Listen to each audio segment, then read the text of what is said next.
ce que j'ai trouvé vraiment intéressant. Pour moi, l'aspect qui est ressorti, c'était vraiment un aspect sur les questions sociales et sociétales. Je vais essayer de vous expliquer un petit peu ça en 2 mots. Autour de cet atelier, c'était assez intéressant parce qu'il y avait des Fab Lab friendly, donc beaucoup de gens qui trouvent le concept intéressant mais qui pas vraiment, et on avait quand même quelqu'un qui était un Fab Lab maker, en la personne d'Alexandre, et donc on a pu confronter un petit peu les visions qu'on pouvait avoir avec la réalité et surtout essayer d'imaginer ce que ça pourrait être.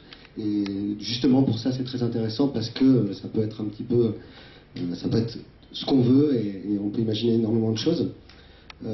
Déjà ce qui est ressorti c'était la spatialisation en fait de la question du Fab Lab, que c'est un lieu, que c'est local, on va essayer de reprendre des ressources locales, de travailler avec des gens, etc. C'est une plateforme d'expérimentation.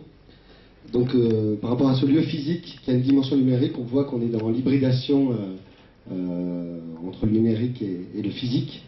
Donc c'est un lieu qui doit être ouvert à tous.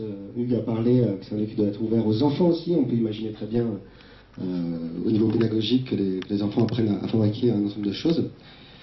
C'est un lieu de démystification des objets et des choses. Ça permet de faire partir des mystifications qu'il peut y avoir sur les objets.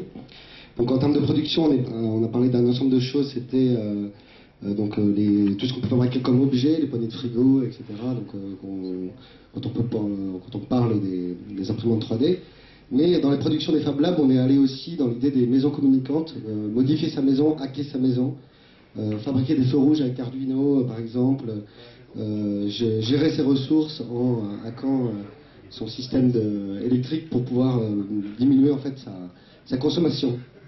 Et il y a aussi toutes les productions intellectuelles. Donc un Fab Lab pourrait être, comme le disait Amar Laquelle, un lieu dans lequel des productions intellectuelles et des concepts peuvent sortir. Donc à travers ce petit atelier, on est vraiment sorti sur l'idée que les Fab Labs étaient là pour un bien commun et qu'il y a une vraie vision en fait de transformation sociale et sociétale. Merci.